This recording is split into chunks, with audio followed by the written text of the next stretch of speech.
నమస్తే రమ్మగారు. నమస్తే జయ. రమ్మగారు, ఏదైనా మంచి స్టోరీ చెప్పండి. అన్నీ మంచివే, సరే డిఫరెంట్గా ఉండేది చెప్తాం. కాశ్మీర్ రాజవంశ కథలు అని కొన్ని పుస్తకాలు ఉన్నాయి. మన విశ్వనాథ్ సత్యనారాయణ గారు ఆయన నేపాల్ రాజవంశ కథలు, కాశ్మీర్ రాజవంశ కథలు అవి రాశారు ప్రత్యేకంగా. ఓకే, భలే ఇంట్రెస్టింగ్గా ఉంటాయి. మనం అసలు ఎప్పుడు చెప్పలేదు కదా, మీరు చెప్పలేదు. ఈసారి నావెల్స్ పరిచయం చేద్దాం కొన్ని. తప్పకుండా. అప్పుడు చెప్తాం. భాష కొంచెం టఫ్గా ఉంటుంది. ఒకసారి నేను ఆ కథ చెప్పేశాను అనుకో, మీరు ఈజీగా చదవగలుగుతారు. కథ చెప్పేస్తే మనకి థీమ్ తెలుసు కదా. అవునవును. అప్పుడు మనం కథ భాష కాస్త టఫ్గా ఉన్నా చదవగలుగుతాం. పిలక గణపతి శాస్త్రి గారి గురించి ఇదివరకు ఒకసారి చెప్పుకున్నాం. విశాల నేత్రాలు నావెల్ గురించి చెప్పినాం. అవును. ప్రపంచంలో అతిపెద్ద కళ్ళు, అత్యద్భుతమైన దేవాలయం, శ్రీరంగం దేవాలయానికి సంబంధించిన కథ. అయితే పిలక గణపతి శాస్త్రి గారివి ఇంకా మంచి మంచి పుస్తకాలు ఉన్నాయి. విశాల నేత్రాలు నా ఫేవరెట్, నాకు బాగా ఇష్టం. వారిది హరివంశం ఒకటి ఉంది. తర్వాత ప్రాచీన గాథ లహరి ఒకటి రాశారు. ఈ ప్రాచీన గాథలు సొంత కథ అని చెప్పడానికి వీల్లేదు. అవి పూర్వకాలపు కథల్ని తీసుకుని రీటోల్డ్ స్టోరీస్, సరిగా చెప్పాలంటే అది. ఈ రీటోల్డ్ స్టోరీస్ చూడు, మనం మహాభారతాన్ని ఉషశ్రీ గారు రాశారు. తర్వాత ఇప్పుడు ఊపులూరు కామేశ్వరరావు గారు రాశారు. మధ్యలో ఎంతమందో వాళ్ళ పద్ధతుల ప్రకారం, వాళ్ళ భాష ప్రకారం రాసుకుంటారు. రీటోల్డే కదా అన్ని. మహాభారతానికి నకళ్ళు రకరకాలు. వారి భాష అండ్ ఏ పాత్రకి పాత్ర మీద వారికి ఎక్కువ ఆసక్తి కలిగిందో అది ఆ పాత్ర ఎలివేషన్ ఇంకా బాగుండేలాగా. ఇప్పుడు నేనైనా కథ చెప్పేటప్పుడు ఓన్ చేసుకుని చెప్పేస్తా కదా. అవును, రీటోల్డ్ స్టోరీసే ఇవన్నీ. ప్రాచీన గాథా లహరిలో కథలన్నీ కూడా అంటే థీమ్ అంటే ఒకటే ఉంటుంది, బట్ మీ సొంతంగా మీ సొంత పదాలని పెట్టి చెప్తూ ఉంటారు కదా. అంతే, అదే పద్ధతి. అయితే ఇప్పుడు ప్రాచీన గాథా లహరిలో పిలక గణపతి శాస్త్రి గారు చెప్పిన కథలన్నీ కూడా ప్రాచీన రాజవంశపు కథలు. కళ్యాణ రాజతరంగంలో నుంచి, తర్వాత ఏమో మహాభారతం నుంచి కొన్ని, రామాయణం నుంచి కొన్ని, భాగవతం నుంచి కొన్ని, హరివంశం, ఉత్తర హరివంశం నుంచి, అట్లా రకరకాల కథలను తీసుకున్నారు. కాశ్మీర్ రాజవంశాల కథ ఒకటి నాకు చాలా ఇష్టం. ఓకే. సామర్థ్య పరీక్ష. ఇప్పుడు పూర్వకాలం రాజుల కాలంలో ఏం చేసేవాళ్ళు, జ్యేష్ఠుడు రాజు అవుతాడు. మనకి క్యాజువల్గా తెలుసు. ప్రథమ పుత్రుడు, పెద్ద కొడుకు ఎవడైతే వాడికి రాజు, వాడు రాజ్యం ఇచ్చేస్తారు. అప్పుడప్పుడు పెద్ద కుమారుడు ఉన్నప్పటికీ సామర్థ్యాన్ని బట్టి తర్వాత వాళ్ళకి రాజ్యాలు వెళ్ళేవి కథలు చూస్తాం. మనకి మహాభారతంలో కూడా ధృతరాష్ట్రుడు ఉండగా ఆయన అంగవైకల్యం వల్ల ద్వితీయ కుమారుడైన పాండురాజుకి రాజ్యం లభించింది. దాన్ని అనుసరించిన కథలు కూడా సినిమాలు చూసాం మనం. అయితే ఇందులో ఏంటంటే ఈ సామర్థ్య పరీక్ష కథ చాలా ఇంట్రెస్టింగ్గా ఉంటుంది. ఒక రాజ్యాన్ని, కాశ్మీర్ రాజ్యానికి రాణి దిద్దాదేవి ఆవిడ పేరు చూడు, దిద్దా. అయితే ఆవిడ భర్త క్షేమగుప్తుడని రాజు. ఆయన రాజు, ఆవిడ రాణి. క్షేమగుప్తుడు, భలే ఉన్నాయండి పేరు. అయితే ఆయన అంత సమర్థుడు కాదు. ఈవిడ మంచి గట్టిదనమాట, మంచి బాగా తెలివిగలది. పైగా రాజ్యం మీద ఆసక్తి ఉంది ఆవిడకి, ఆధిపత్యం మీద ఆసక్తి కొంతమంది స్త్రీలలో ఉంటుంది. ఆయనకి దిద్దాక్షేముడని పేరు. ఎందుకంటే ఆయన రాజుగా ఆయన ఏం చేయాలి, అంతా ఆవిడదే పెత్తనం. ఇప్పుడు మన శివగామి పాత్ర ఒకటి, మనం ప్రచండ అంటే ప్రబలమైన పాత్ర. ఆ బలమైన పాత్రకి ఇలాంటి పాత్రలే ఇవి, వీటి నుంచే తీసుకున్నారు ఆ పాత్రని. ఏదైనా ఆవిడ చక్రం తిప్పేయగలదు. అయితే ఈ దిద్దాదేవికి ఓ కుమారుడు కలిగాడు. భర్త తర్వాత, ఆ క్షేమగుప్తుడి తర్వాత కుమారుడు రాజు అయ్యాడు. కానీ అతను అనారోగ్యంతో మరణించాడు. అయితే ఆయనకి 2 కుమారులు ఉన్నారు, మనవలు దిద్దాదేవికి. కానీ మనవలు చిన్నపిల్లల్ని కూర్చోబెట్టి వాళ్ళని రాజ్యం చేయించడానికి ట్రై చేసింది ఆవిడ. ఏదో కారణంతో 2 పిల్లలు గతించారు. అయ్యో, 2 పిల్లల్ని ఆవిడే చంపించేసింది అన్న ప్రథ కూడా ఊళ్ళో ఉందిట. మరి ఇప్పుడు రాజ్యం ఈవిడ తర్వాత ఎవరికి వెళ్ళాలి? అందుకని ఆవిడకి మేనల్లుళ్ళు ఉన్నారు. ఆవిడకి అన్నదమ్ముడు ఉదయరాజు, ఆయన ఒక చిన్న సామంతరాజు. ఆయనకి 3 కుమారులు ఉంటే ఈ మనవలు మరణించిన వాళ్ళు అటు ఇటుగా ఆ పిల్లల్ని ఆవిడ తన దగ్గర తెచ్చుకుంది. 3 చక్కగా పెంచారు. రాజకుమారులు చాలా గట్టిగా ఉన్నారు. వీళ్ళ 3లో ఎవడో ఒకటికి రాజ్యం వస్తుందని నమ్ముతోంది ప్రజ అంతా కూడా. రావాల్సిందే. 3 అబ్బాయిలో పెద్ద అబ్బాయికి న్యాచురల్లీ వచ్చేస్తుంది. కథ నడక ఇలా ఉండదు. నేను మీకు అర్థం అవడం కోసం ఇట్లా చెప్తున్నాను. స్టోరీ నేరేషన్ మారుస్తున్నాను, కథ అదే, నేరేషన్ మార్చాను నేను. అయితే ఈ 3 అబ్బాయిల్ని ఒకరోజు కబురు చేశారు. 3 అబ్బాయిలు, పెద్దవాడికి 25 ఏళ్ళు పెద్ద అబ్బాయికి, అతని పేరు విజయసింహుడు. తర్వాత వాడికి ఒక 23 ఏళ్ళు ఉంటే పరాక్రమ వర్మ. ఆఖరి వాడి పేరు సంగ్రామరాజు, అతనికి ఒక 20 ఏళ్ళు. ఈ వయసు వస్తే మగపిల్లలకి రాజుల ఇళ్లలో శుభ్రంగా కత్తిడాలు పట్టుకోవడము, మల్ల యుద్ధాలు, వాళ్ళకి తెలివికి సంబంధించిన రకరకాల చదువులు పూర్తయిపోతాయి. ఒకనాడు వీళ్ళ 3కి కబురు చేశారు. రమ్మన్నారు. రమ్మంటే సరే వీళ్ళకి ఒక సైన్యాధిపతి ఉన్నాడు, చాలా గట్టివాడు. సైన్యాధిపతి కూడా ఉన్నాడు రాణిగారి దగ్గర. అయితే పిలిపించేసరికి వీళ్ళు ముగ్గురిని ఎందుకు రమ్మన్నారు అని, ఒకవేళ రాజ్యం మనకి ఇస్తారేమో అలాంటి ఊహలు వచ్చినాయి. ముగ్గురిని పిలిస్తే ఆవిడ కొంచెం అనారోగ్యంగా ఉంది. ఇటీవల దిద్దాదేవికి ఆరోగ్యం బాగుంటుంది, ఏదో పేరు తెలియని ఒక వ్యాధి, ఆవిడ రుగ్మత వచ్చింది శరీరానికి.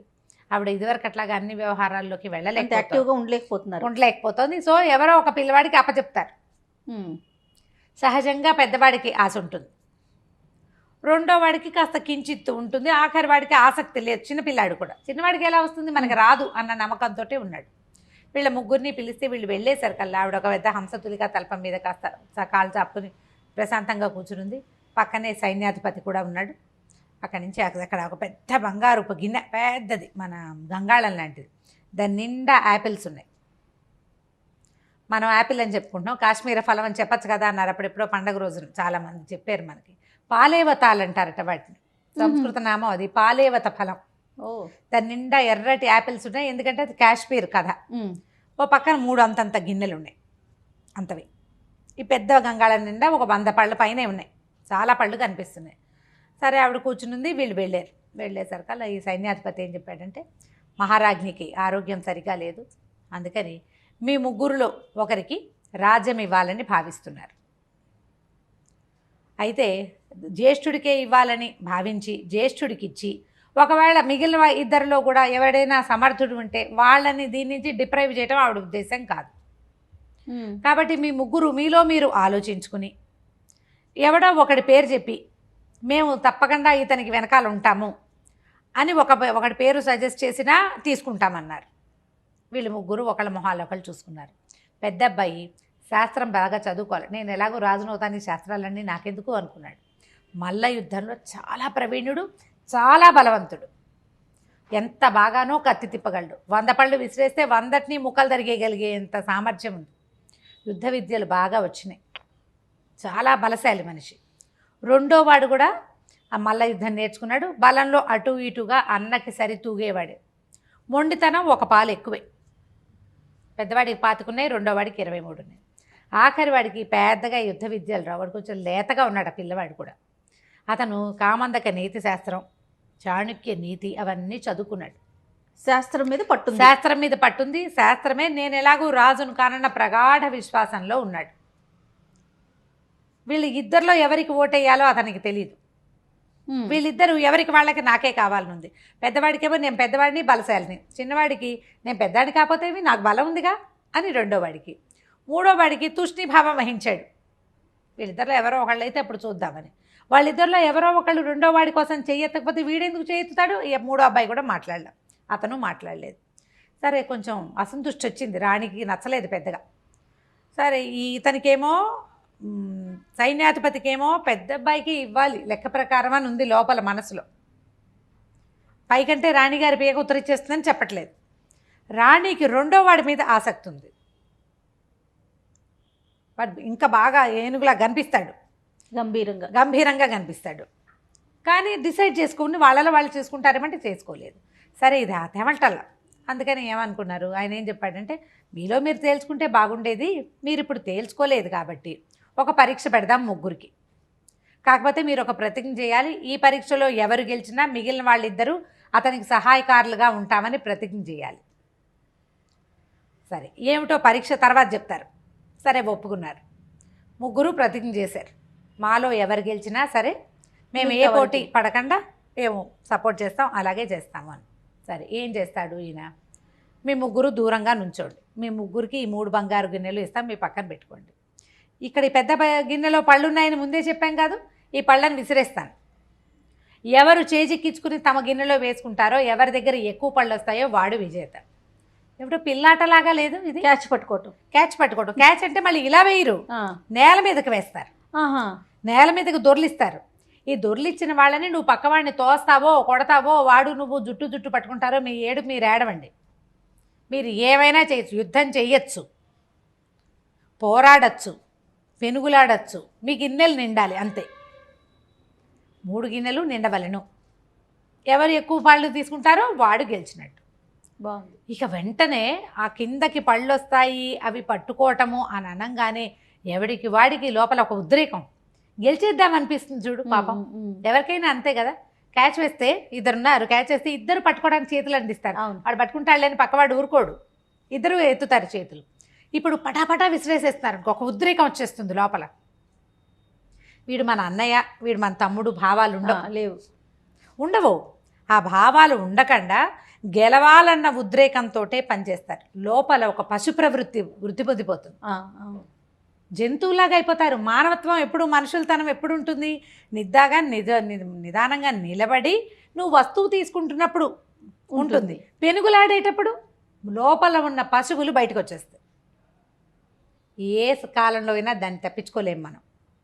మానవ ప్రవృత్తి అట్లా ఉంటుంది. సరే, ఏం చేశాడు ఈయన? పళ్ళు ముందు వేసిరాడు.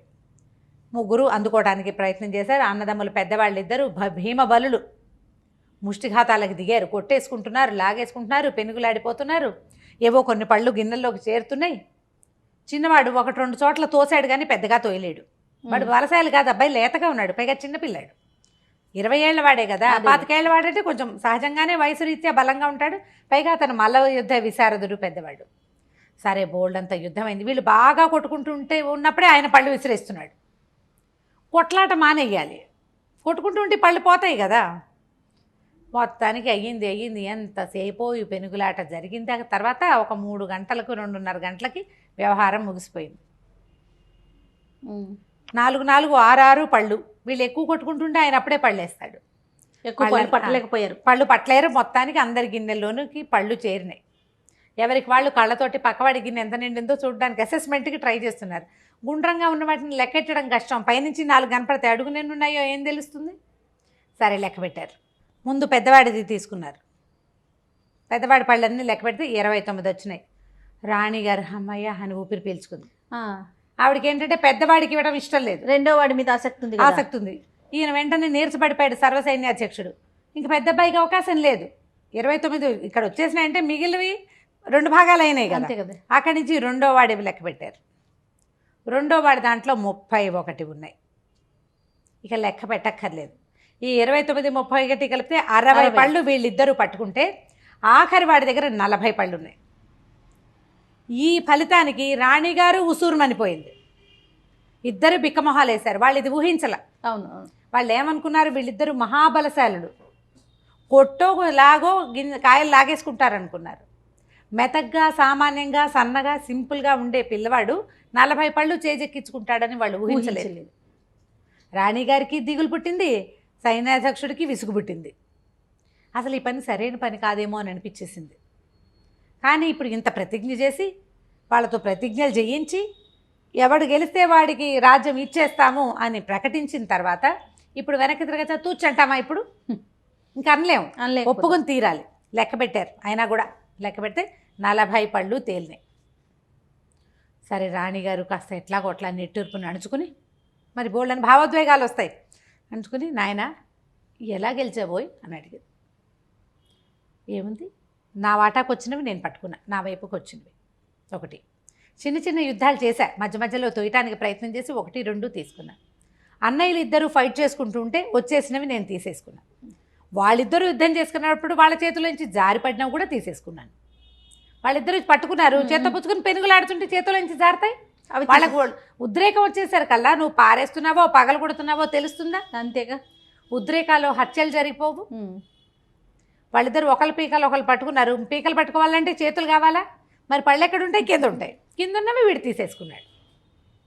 ఎప్పుడూ కూడా ఇద్దరు పెనుగులాడుతుంటే 3వ వాడు లాభపడతాడు. నేను ఆ లాభపడే 3వ వాడిగా ఉండటానికే చూస్తాను. రాజ్యం వీరభోజ్యం కానీ వీరులకే భోజ్యం కాదు. 2 రాజ్యాల వాళ్ళు తలపడుతుంటే అక్కడ నష్టపోయే ప్రజని మన రాజ్యంలోకి తరలించుకోవచ్చు. నేను ఆ పనే చేశానన్నాడు. వీళ్ళు ఏమనుకున్నారంటే ఈ మహాబలశాలులు కాకపోయినా వీడి కనీసం బుర్ర ఉంది, రాజ్యాన్ని చెడగొట్టకుండా ఉంటాడు. వీళ్ళ అన్నయ్యలు ఇద్దరూ కాస్త ఒకళ్ళ మొహాలు ఒకళ్ళు చూసుకున్నారు. వాళ్ళకే అర్థమైంది తాము ఎంత ఉద్రేకానికి లోనయ్యి అవకాశాలు పోగొట్టుకున్నాము. రాజులకు ఉద్రేకాలు ఉండకూడదు. పవర్లో ఉన్నవాడు నిదానంగా ఉండాలి. ఉద్రేకపడి మాట్లాడినా, ప్రయత్నం చేసినా అంటే పరిస్థితులు చేయి దాటిపోతాయి. వాడికి ఉండకూడదే ఉద్రేకం. అధికారికి ఎంత ప్రశాంతమైన ఆలోచన ఉంటే అంత బాగుంటుంది ప్రజ. దాంతో దెబ్బకి మేమిద్దరం మా తమ్ముడిని సపోర్ట్ చేస్తాము, ఈయన్ని రాజుని చేసినా సరే మాకు అభ్యంతరం లేదు అని చెప్పేశారు. ఆ తర్వాత ఎన్నో సంవత్సరాలు సంగ్రామరాజు యుద్ధం చేశాడు కాశ్మీర్లో. ఒక్కసారి కూడా అంతర్యుద్ధాలు సంభవించలేదు. చుట్టుపక్కల రాజ్యాలతోటి వాళ్ళకి ఏ సమస్య రాలేదు. అతను తన బ్రెయిన్నే వాడాడు. రాజుకి బలశాలితనం అక్కర్లేదు, యుద్ధ విద్యలు తెలిసి ఉండాలంతే. అతనికి కావాల్సింది బ్రెయిన్ ప్రధానంగా. వాళ్ళు మిగిలిన జనాన్ని వాడుకుంటాడు, యుద్ధ విద్యలు వచ్చిన వాళ్ళని అపాయింట్ చేసుకుంటాడు కదా. వాళ్ళని కంట్రోల్ చేయడానికి తెలివి తన దగ్గర ఉంది. అది ఆ తెలివితోటే కాశ్మీర్ రాజ్యాన్ని ఎంతో కాలం అతను పాలించాడు. బాబా ఎంత బాగుందో రమ్మగారు. బాగుంది కదా, చాలా బాగుంది. మనం ఈ కాలానికి కూడా ఆపాదించుకోవచ్చు ప్రతి విషయానికి. అది బాగుంది, అయిపోయింది కదా. సూపర్. నమస్తే రమ్మగారు. నమస్తే.